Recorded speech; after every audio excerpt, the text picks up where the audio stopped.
గీతా శాస్త్రం ఆరంభించడానికి మొట్టమొదటి విషాదంతో ప్రారంభమైంది గీతా శాస్త్రం.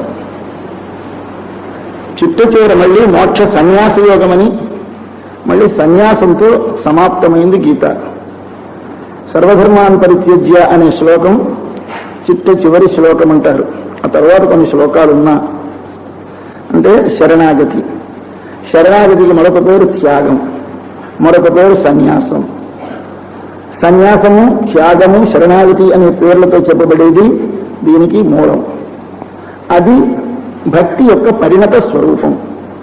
భక్తి బాగా పరిణతమైతే ఆ సన్యాసం వస్తుంది. ఆ సన్యాస స్థితి కలిగితే శోకము తొలగుతుంది. ఇది ఉపనిషత్ సారం.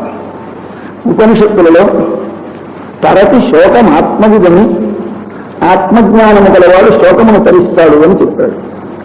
ప్రతివారు శోకముతో ఉండి ఉన్నాం, శోకమును తరించాలి. కానీ అందరికీ శోకమును తరించాలనే కోరిక కలగదు. చెప్పారు కదా మన రాజావారు, మనుష్యానాం సహస్రేషు కశ్చిద్యపతి సిద్ధయే యతతామపి సిద్ధానాం కశ్చిన్ మాం వేత్తి తత్వతః అని చెప్పారు. కొన్ని వేల మంది మనుష్యుల్లో ఎవడో ఒక్కడు భగవద్ విషయమును ఎరింగలనే కోరిక గలవాడవుతాడు. అట్లా కోరిక గలవారిలో ఒకడు ప్రయత్నం చేస్తాడు. అట్లా ప్రయత్నించిన కొన్ని వేళలో ఒక్కడు దాని నిజమైన స్వరూపాన్ని గుర్తిస్తాడు అని చెప్పారు. అందుచేత దీనికి ఏం చేయాలి? శోకం ధరించడానికి ఆత్మజ్ఞానం కావాలి.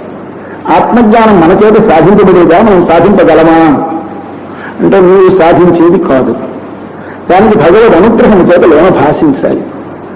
భగవంతుడి లోనం ఉండి ప్రతి వారిలోనూ వారి స్వరూపాన్ని, తన స్వరూపాన్ని వారికి దర్శింపజేస్తే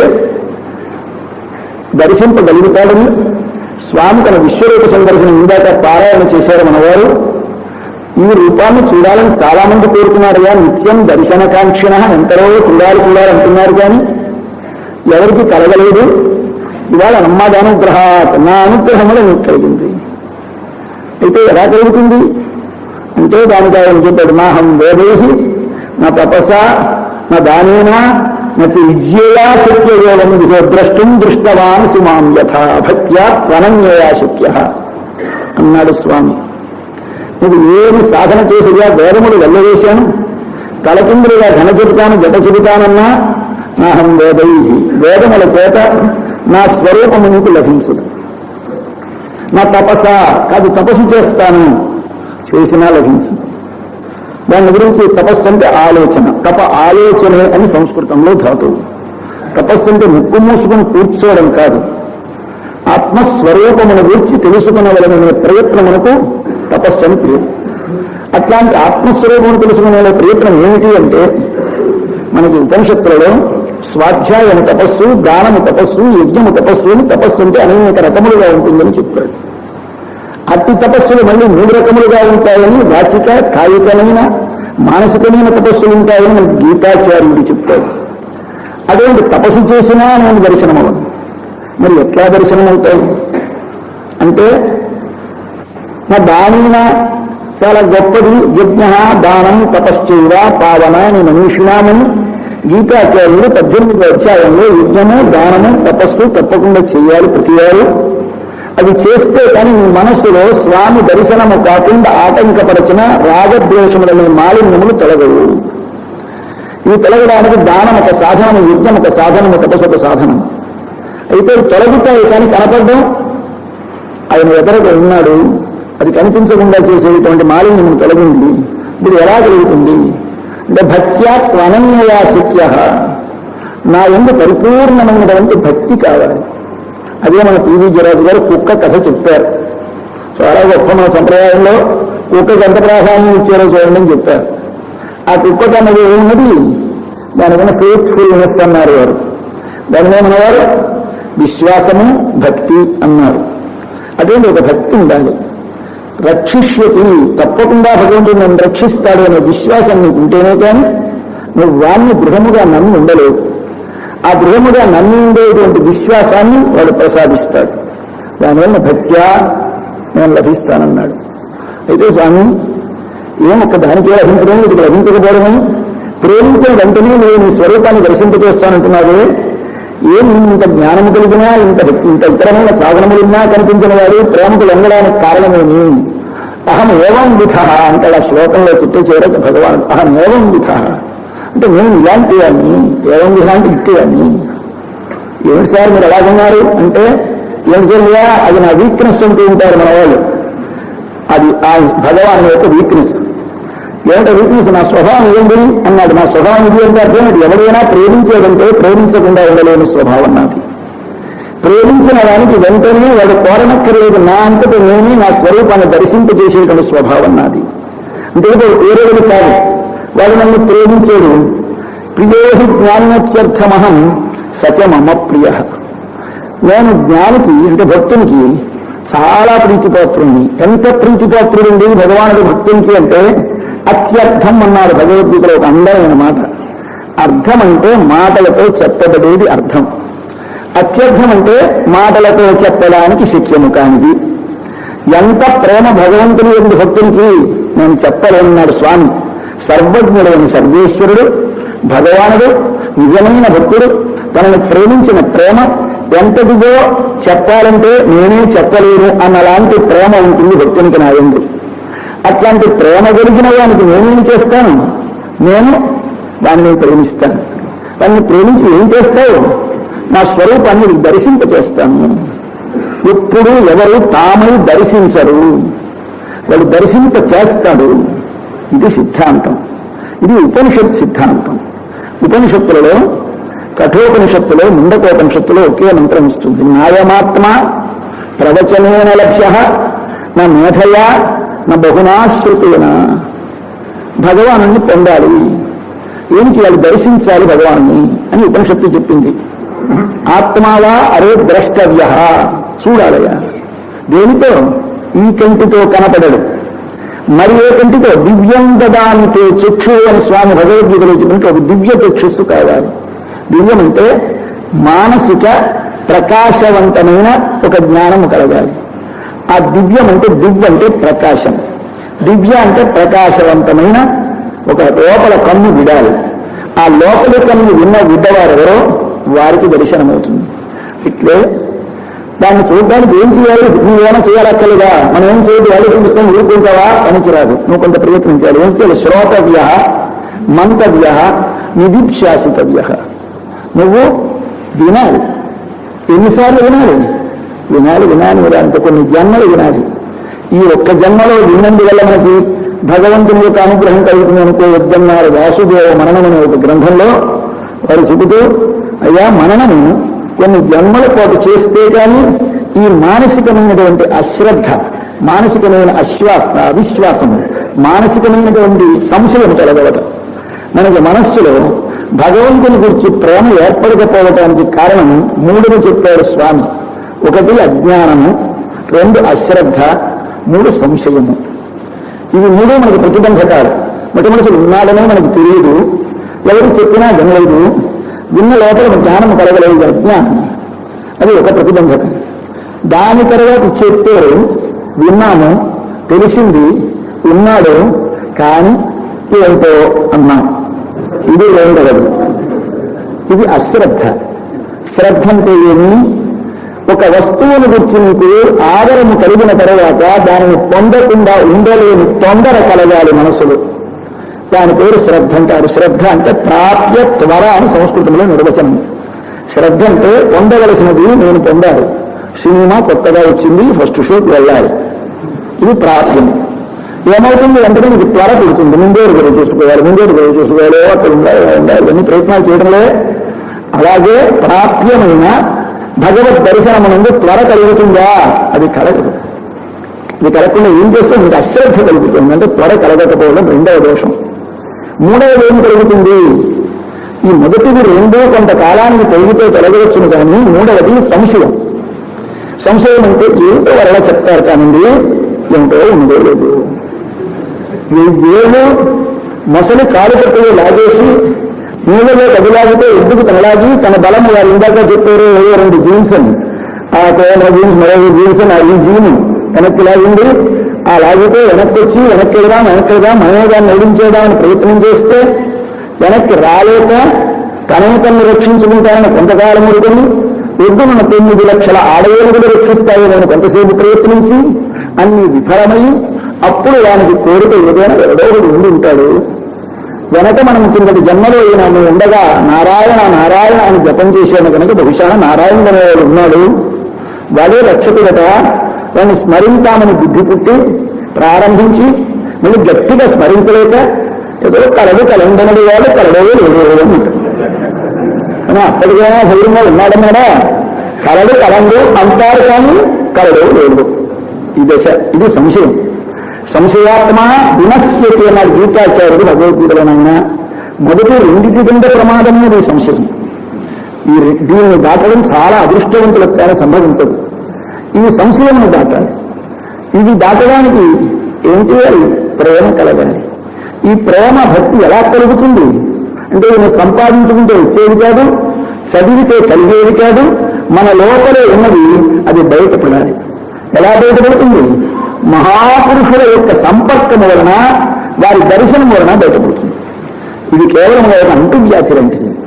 వారిని మనం చూస్తే 10 మాటలు ఒక అమ్మాయిని చూస్తే, ఆ అమ్మాయిని వీడు చూస్తే, ఈయన అమ్మాయి చూస్తే ఏంటోనండి ప్రేమ చేసుకున్నారు. ఎక్కడి నుంచి వచ్చింది? ప్రేమించారు. ఎక్కడి నుంచి పైనుంచి వచ్చిందా? లోపల ఉన్న ప్రేమ ఆవిష్కృతమైంది. ఏమిటి? అది పరస్పర సంపర్కం వలన. అట్లాగానే ప్రేమ కలిగిన మహాపురుషుల యొక్క సంపర్కం వల్ల మన లోపల నిలీనమై నిగూఢమై బయలుపడకుండా ఉన్నటువంటి ప్రేమ అనేది ఆవిర్భవించాలి. అందుచేత ఎలా వస్తుందంటే సత్పురుషుల యొక్క సంగం తప్ప మరొకటేది దానికి మార్గం లేదు. అటువంటి మహాభాగవతులైనటువంటి మహాభూతుల యొక్క అనుగ్రహం చేత ఈ లోపల ఆ ప్రేమ కలిగితే అప్పుడు ఈ లోపల ఏమి కలుగుతుంది? నిశ్చయం కలుగుతుంది.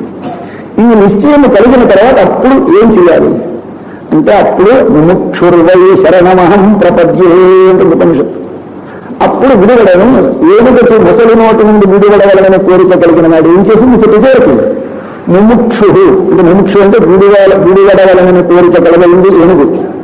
ఏం చేసింది? చివరికి శరణం ప్రపద్యే. ఎవరైనా నీవే తప్ప ఇతపరంగా మన్నిండం దీన్ని రావే ఈశ్వర కావలే వరద సంరక్షించు భద్రాత్మక. నీవే తప్ప ఇతపరం బెరుగా ఇది రావాలి. ఇది వస్తే అప్పుడు స్వామి ఏమి చేస్తాడు అంటే యమేరేష వినితే, ఇది ఉపనిషత్ మంత్రం మళ్ళీ చెబుతోంది. అయ్యా నేను కేవలం వింటే నేను దర్శనమవను. మీరు లోపల మననం చేశానండి, చాలాసార్లు ప్రవచనం చేశానండి. ప్రవచనానికి మననం అని పేరు. ఇప్పుడు మనం ప్రవచనం చేస్తున్నాం అంటారు. గొప్పవారు అయితే ప్రవచనం అంటారు, మామూలు మాలాంటి వాళ్ళకి ఉపన్యాసం అంటారు, మాకంటే గొప్ప వాళ్ళకి ఏదో ప్రసంగం అంటారు. ఇలాగే కొంచెం పదాలు మారుతూ ఉంటాయి. అందుచేత ఇప్పుడు ఈ ప్రవచనం అంటే ఏంటంటే మననం. లోపల బాగా మననము చేసుకుంటే కానీ ప్రవచనం చెయ్యలేడు. కాబట్టి నయమాత్మ ప్రవచనేన లక్ష్య. ప్రవచనం అంటే మననం చేత లభించడు. అయితే ఇది కాదండి బాగా లోపల ధ్యానిస్తే లభిస్తాడా? అలా కూర్చుని కాన్సన్ట్రేషన్ అలా ఏకంగా దాని మీద మనసు పెడతాం, మనకు దాని వైపు చూడడం లభించడు. మేధయ పోనీ కొన్ని 100 సార్లు వింటాం, నా బహుమాశ్రుతేనా.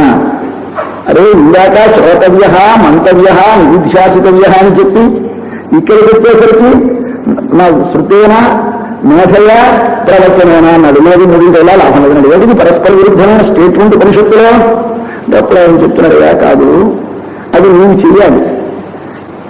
కానీ నీకు సాధనములు కావు. నీ మనసులో కలిగినటువంటి నిర్తిశీలమైనటువంటి ప్రేమ ఒక్కటే సాధనం. అది కూడా సాధనం కాదు, నేనే సాధనం. మాం ఏకం శరణం మృజ. నేనే నీకు దర్శనం ఇవ్వాలి. ఎలా ఇస్తాను?